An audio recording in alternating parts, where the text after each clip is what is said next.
Hi everyone, this is Vikas Verma. Welcome to my YouTube channel career classes future bright institute. बच्चों, आज मैं Flamingo के chapter number 2 lost spring which is written by Anees Jung के पूरा full chapter explanation बताने जा रहा हूँ हिंदी में। ये आपका क्लास 12th का चैप्टर नंबर 2 है।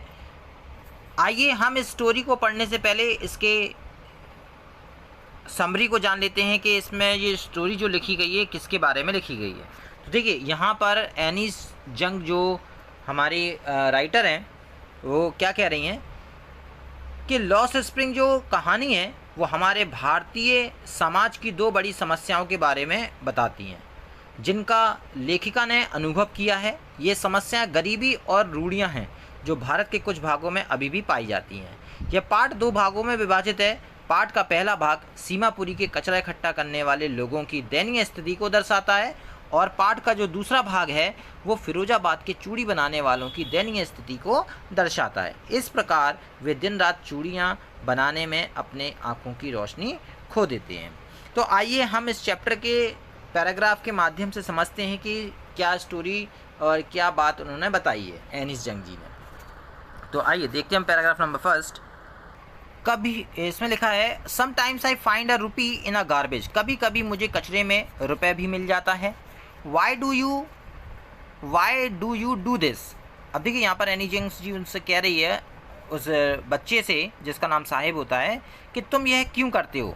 I ask Sahib whom I encounter every morning scrounging for gold in the garbage dumps of my neighborhood। मैंने यह साहिब से पूछा जिसे मैं रोज़ सुबह अपने पड़ोस के कचरे में ढेर में सोना ढूंढते हुए देखती हूँ। Saheb left his home long ago. Saheb अपना घर बहुत पहले ही छोड़ चुका था। Set amidst the green fields of Dhaka his home is not even a distance memory.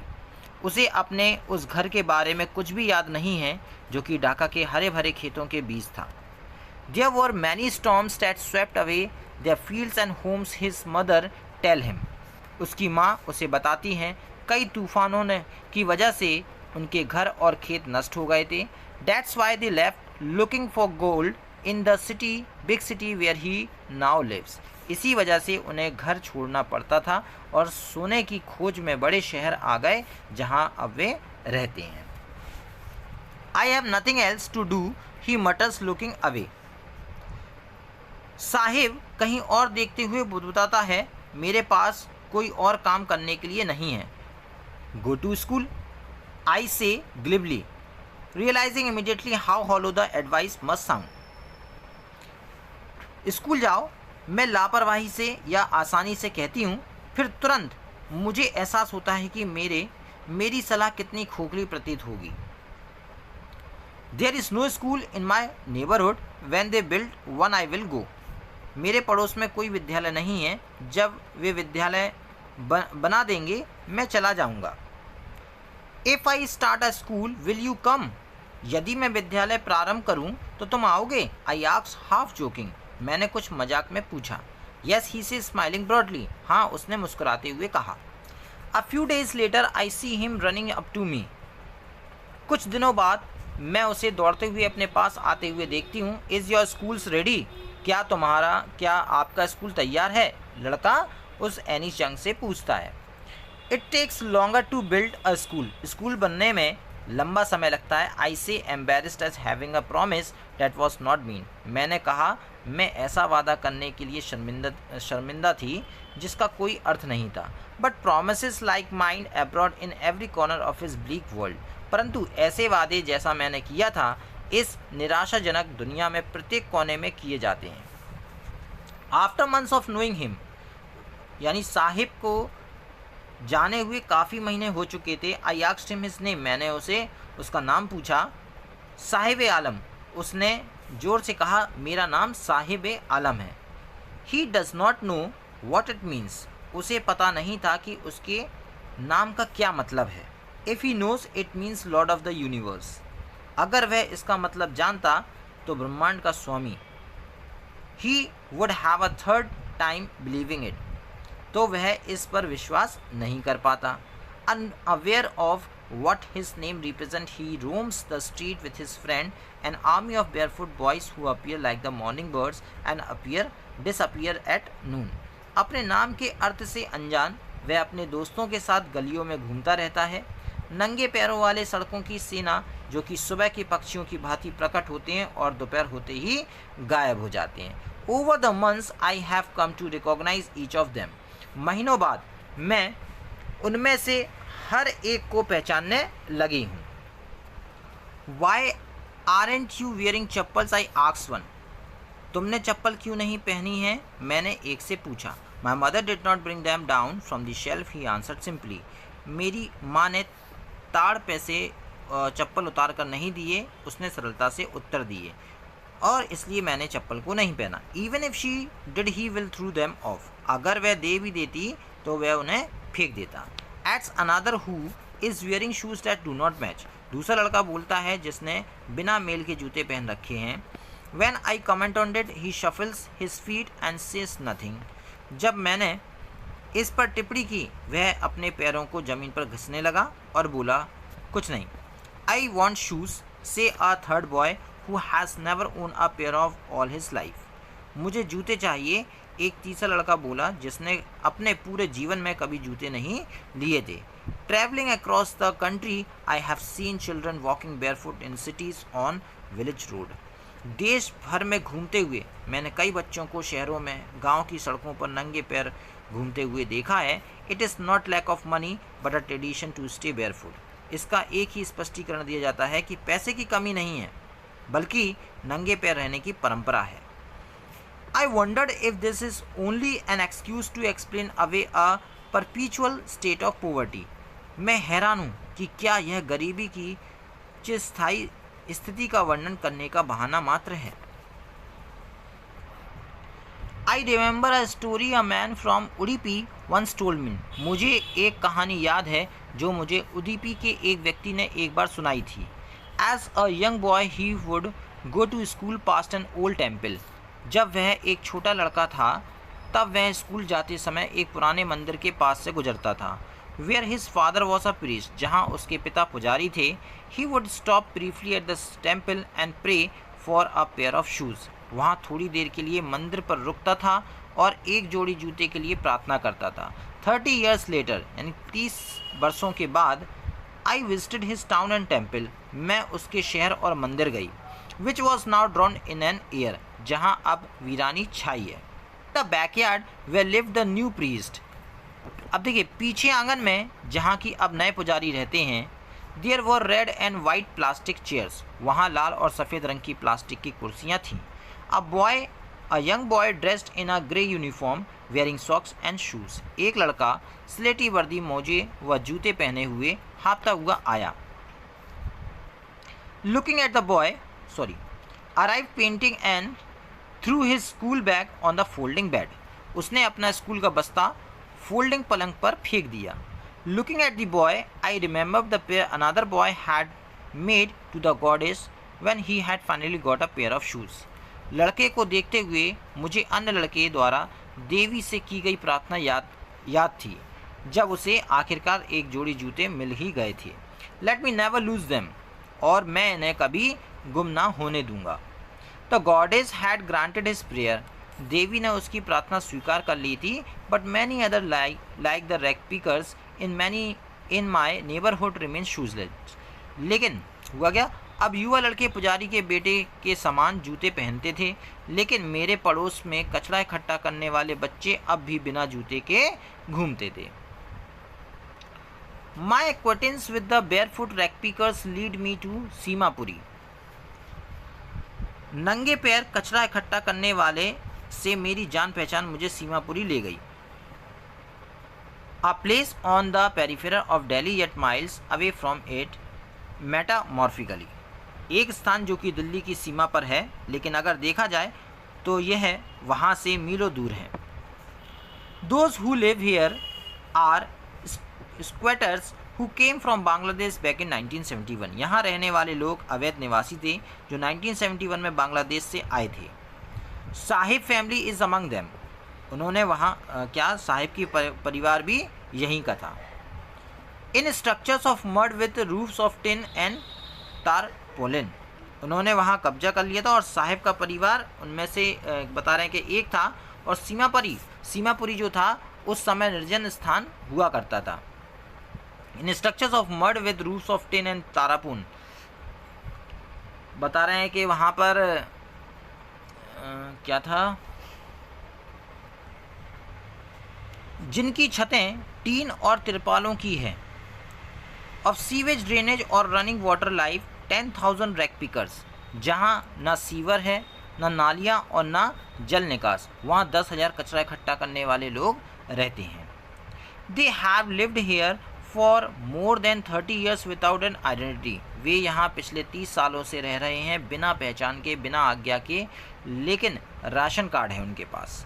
Without permission but the ration cards and get their names on voters list, और बता रहे हैं कि उनके वोटर लिस्ट में नाम भी है। Enable them to buy grains, और वो उस राशन कार्ड पर गेहूँ चावल भी खरीदते हैं।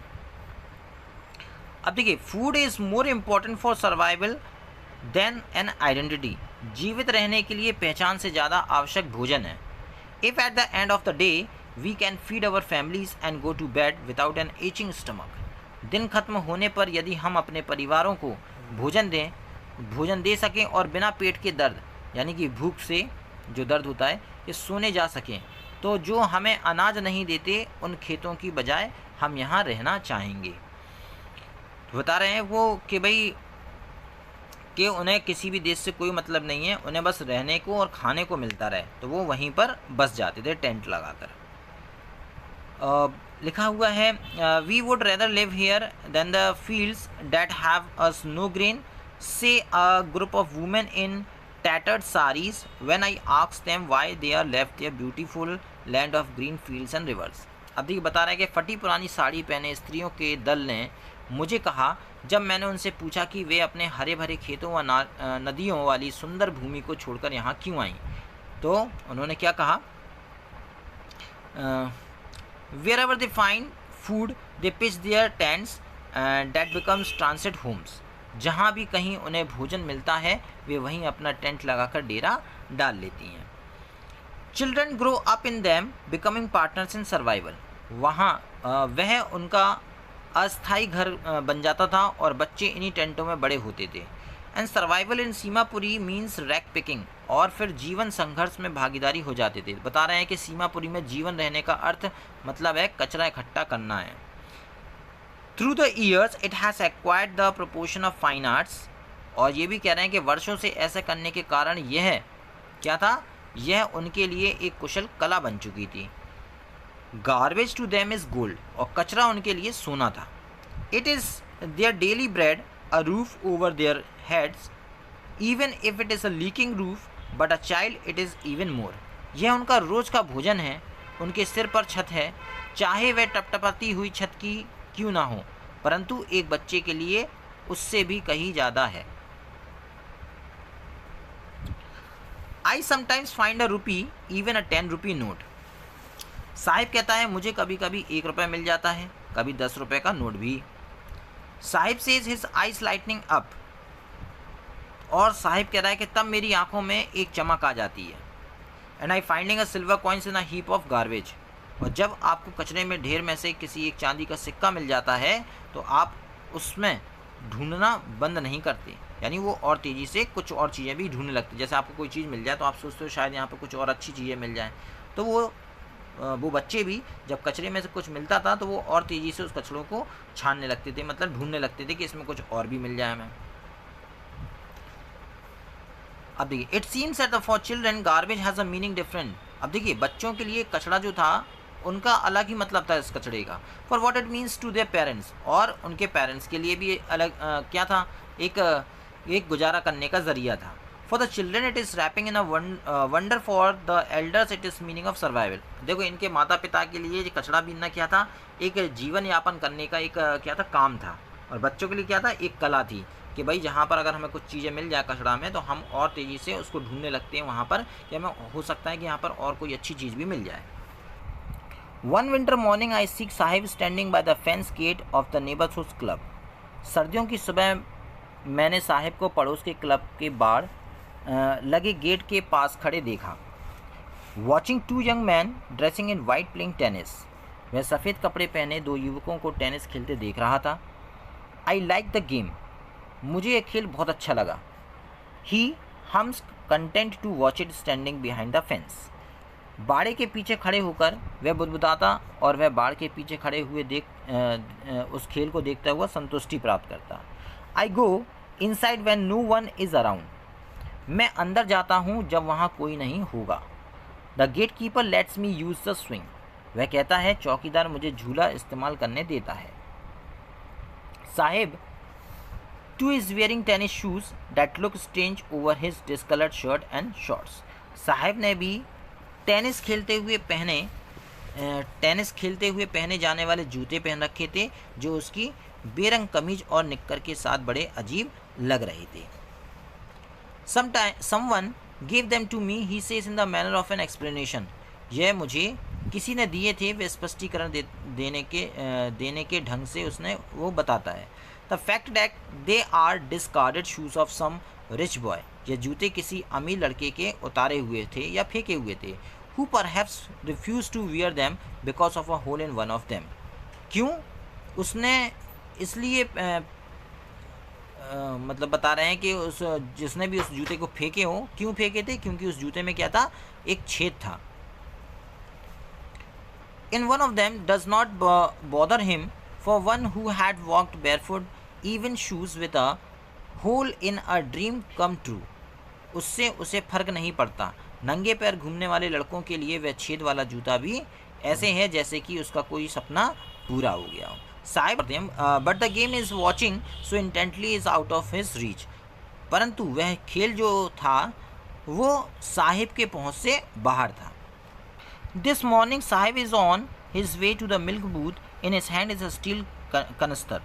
आज सुबह साहिब दूध की दुकान पर जा रहा था, उसके हाथ में स्टील का कनस्तर है। I know work in a tea stall down the road, he says pointing in the distance. I am set 800 rupees and all the meals. Does he like the job? अब मैं सड़क के किनारे एक चाय की दुकान पर काम करता हूँ। वह थोड़ी दूर इशारा करते हुए बताता है कि मुझे 800 रुपये और 3 वक्त का खाना मिलता है। और I asked his face I see had lost the carefree look. अब देखिए बता रहे कि मैंने उससे पूछा, मैंने देखा कि उसके चेहरे से जो निश्चिंता थी, यानी कि जो चिंता रहती थी उसे, निश्चिंता के भाव खत्म हो गए थे। The steel canister seems heavier than the plastic bag he would carry so lighter over the shoulder. Steel का कनस्तर उसे प्लास्टिक के थैले से ज़्यादा भारी लग रहा था, जिससे वह काफ़ी आसानी से अपने कंधों पर उठा लेता था। The canister belongs to the man who owns the tea shop. थैला किसका था? उस चाय वाले का था। कनस्तर उस व्यक्ति का था जो चाय की दुकान का मालिक था। और Saheb is no longer his own master. और अब साहिब स्वयं की मर्जी का मालिक नहीं था, यानी वो दूसरे के यहाँ काम कर रहा था। I want to drive a car. अब देखिए यहाँ पर अब दूसरी इस कहानी का ये दूसरा पार्ट जो है वो स्टार्ट होता है। मैं कार चलाना चाहता हूँ। Mukesh insisted on being his own master. I will be a motor mechanic he announces. Mukesh अपना मालिक स्वयं बनने का हट करता है, यानी कि जिद करता है, मैं एक मोटर मैकेनिक बनूंगा। वह ये उस एनिस जंग से कहता है।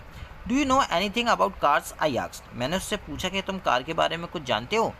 आई will learn to drive a car he answers looking straight into my eyes.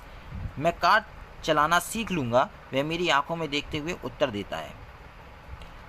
His dreams looks like a mirage amidst the dust of streets that fill his own Firozabad. मुझे उसका सपना धूल में भरी गलियों वाले फिरोजाबाद, जो कि फेमस फॉर इट्स बैंगल्स, जो कि किस लिए प्रसिद्ध है? चूड़ी के लिए प्रसिद्ध है। Every other families in Firozabad is engage in making bangles. मैंने देखा कि फिरोजाबाद में प्रत्येक के घर में क्या बन रही है?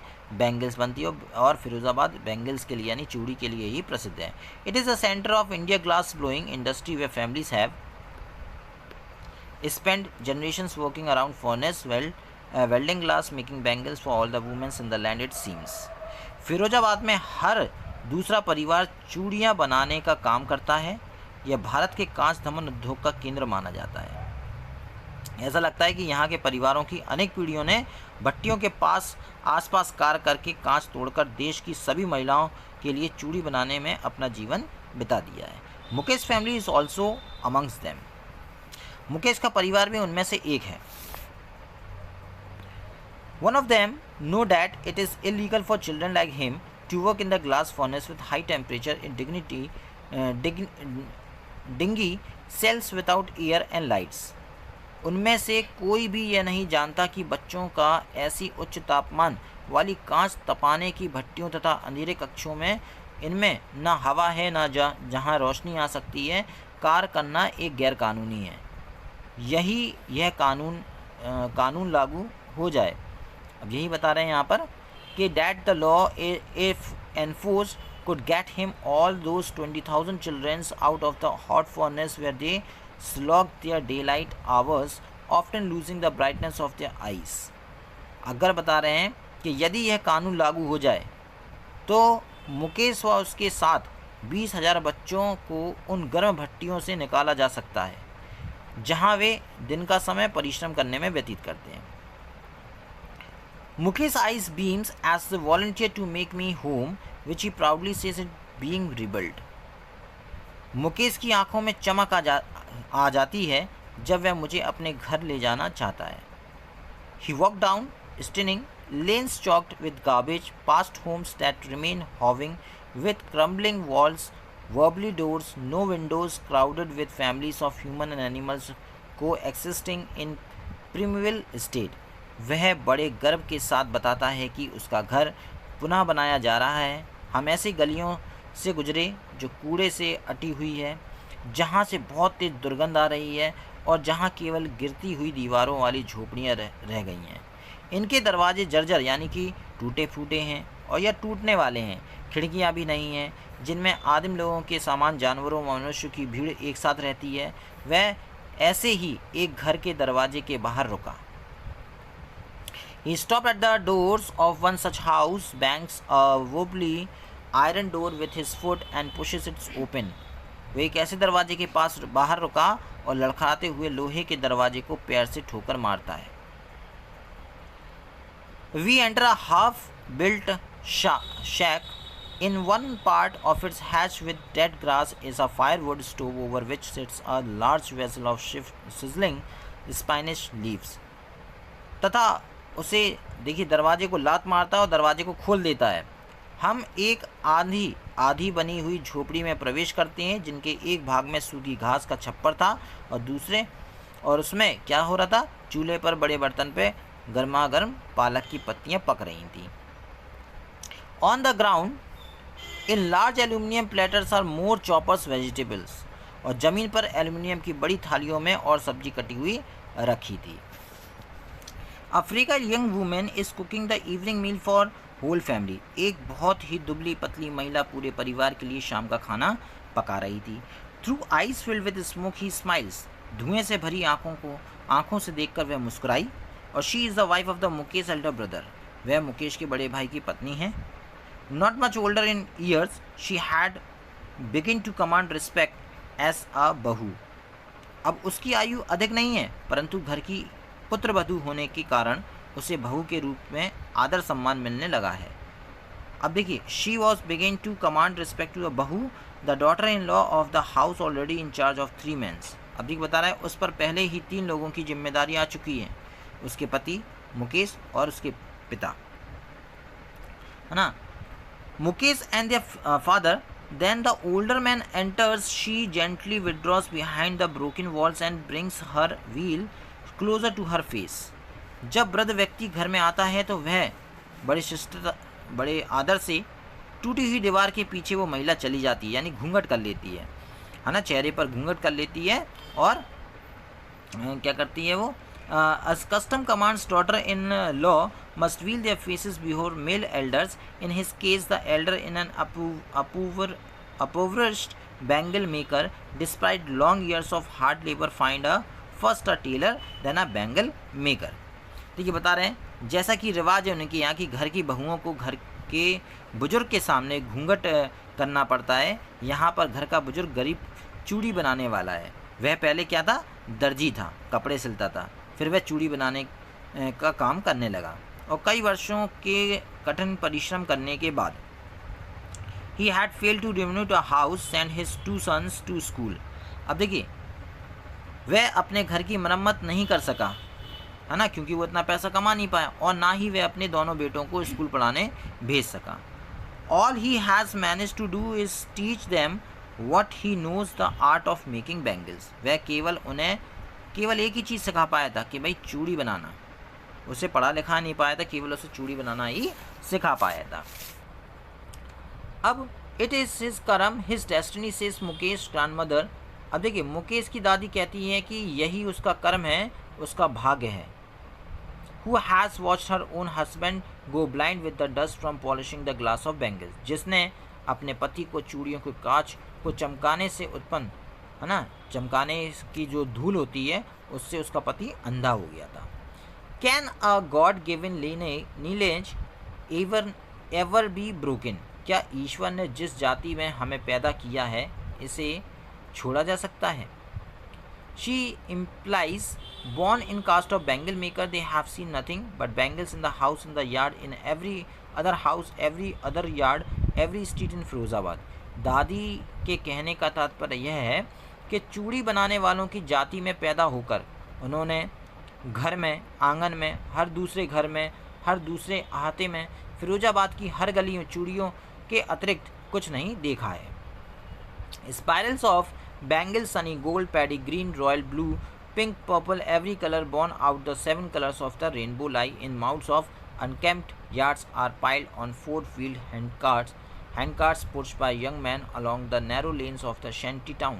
चूड़ियों के गुच्छे उजले सुनहरे धान जैसे हरे, गहरे नीले, गुलाबी, बैगनी, इंद्रधनुष के सातों रंग से उत्पन्न होने वाले प्रत्येक रंग के बिना सवरे। अब देखिए, बताया जा रहा है कि and in the dark humbrels next to the lines of the flames of flickering oil lamps sit boys and girls and their fathers and mothers welding pieces of color glass into circles of bangles. आंगनों के ढेरों के रूप में अस्त व्यस्त पड़े हुए, जिन्हें 4 पहियों वाले ठेलों पर लाद कर नौजवान क्या करते हैं, गलियों में जाकर उसे बेचते हैं। और तेल के दीपकों की कतार की रोशनी के सामने लड़के और लड़कियां अपने माता पिता के साथ बैठकर कांच के रंगीन टुकड़ों को जोड़कर रंगीन चूड़ियाँ बनाते हैं।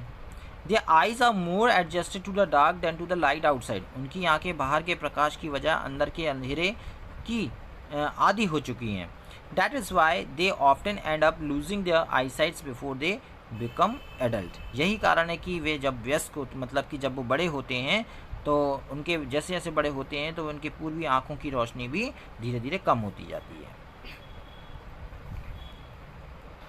Savita, a young girl in a grape pink dress, sits alongside an elderly woman soldering pieces of glass. Savita एक युवा लड़की है जिसने फीके गुलाबी रंग के कपड़े पहन रखे हैं, एक बड़ी उम्र की महिला के साथ बैठी है।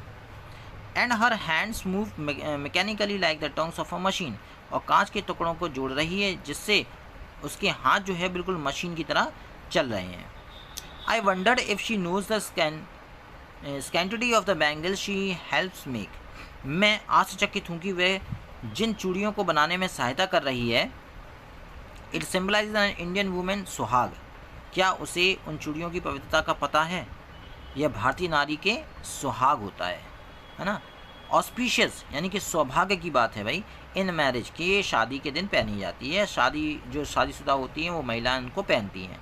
It will dawn on her suddenly one day when her head is strapped with a red veil, her hands tied red with Hina.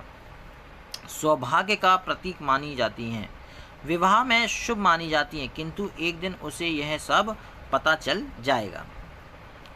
She will then become a bride, जब उसके सिर पर लाल चुनरी उड़ाई जाएगी, उसके हाथ में लाल मेहंदी लगाई जाएगी और लाल चूड़ियाँ उसकी कलाई में पहनाई जाएगी, तब वह दुल्हन बन जाएगी। She will become a bride like the old women besides her who became one many years ago, अपने साथ बैठी बूढ़ी औरत के जैसे जो कि बहुत सालों पहले बनी थी।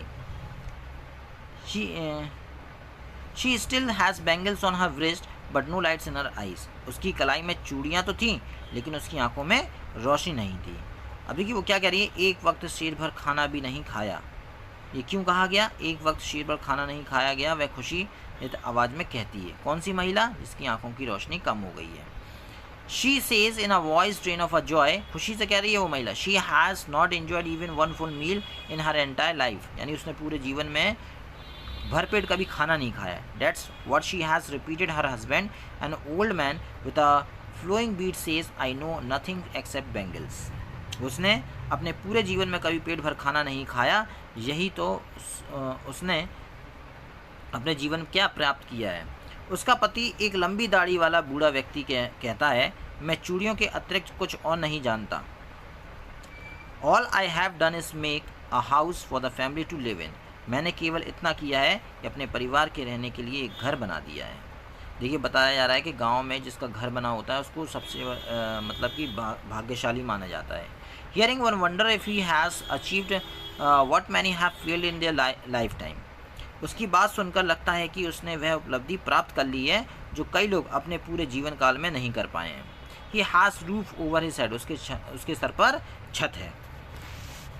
The cry of not having money to do anything except carry on the business of making bangles, not even enough to eat rings in every home। बताया जा रहा है कि चूड़ियाँ बनाने के काम जो जारी रखने के अतिरिक्त और कोई भी काम करने के लिए धन ना होना, पर्याप्त मात्रा में खाना ना होना, हाँ होने का शोर लगभग हर घर में आता है ना।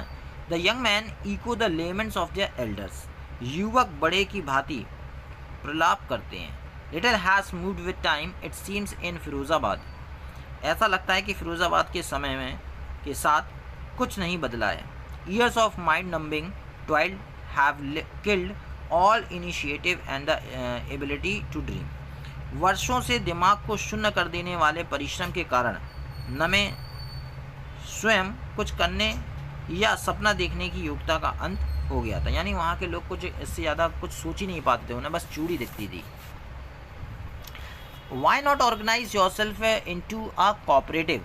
आप लोग अपने आप को सहकारी समिति में संगठित क्यों नहीं कर लेते? I asked a group of young men who have fallen into the vicious circle of middlemen who trapped their fathers and forefathers।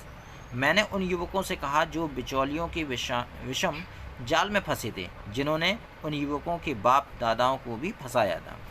Even if we get organized, we are the ones।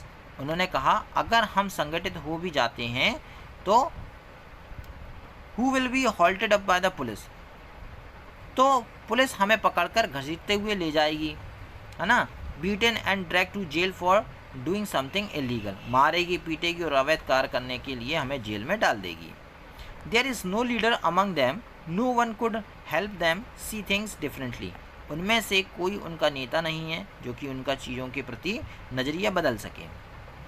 They talked endlessly in the spiral that moves from poverty to apathy to greed and to injustice।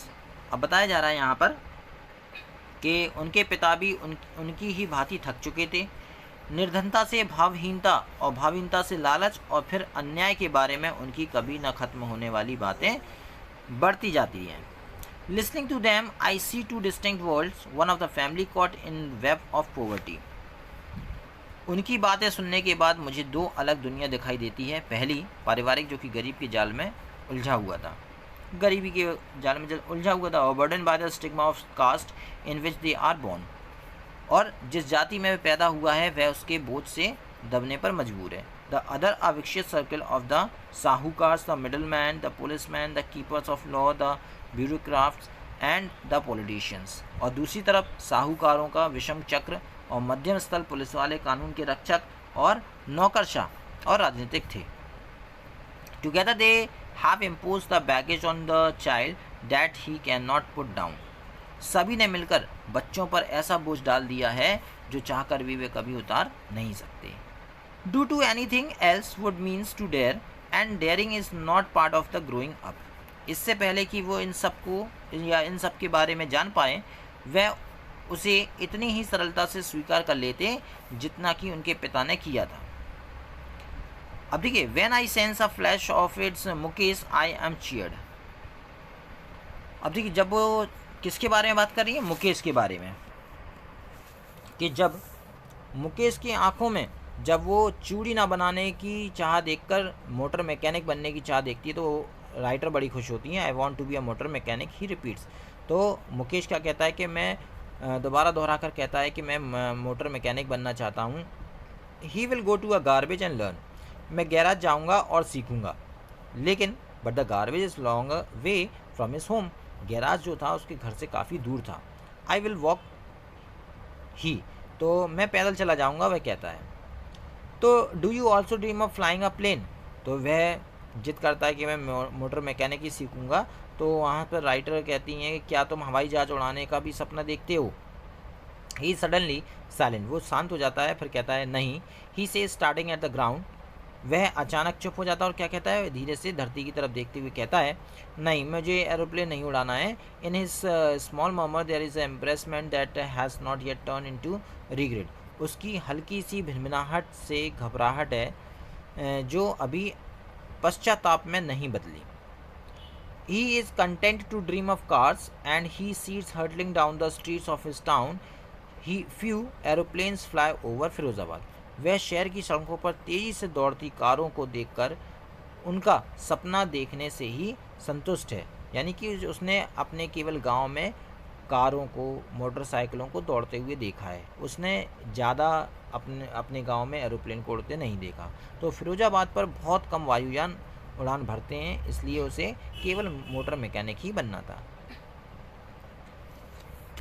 तो I hope बच्चों आपको ये video अच्छी लगी होगी। अगर आपको ये वीडियो अच्छी लगी है तो इसको लाइक कीजिए, सब्सक्राइब कीजिए और अगर आप चैनल पर नए हैं तो इसकी बेल आइकन को जरूर प्रेस करें।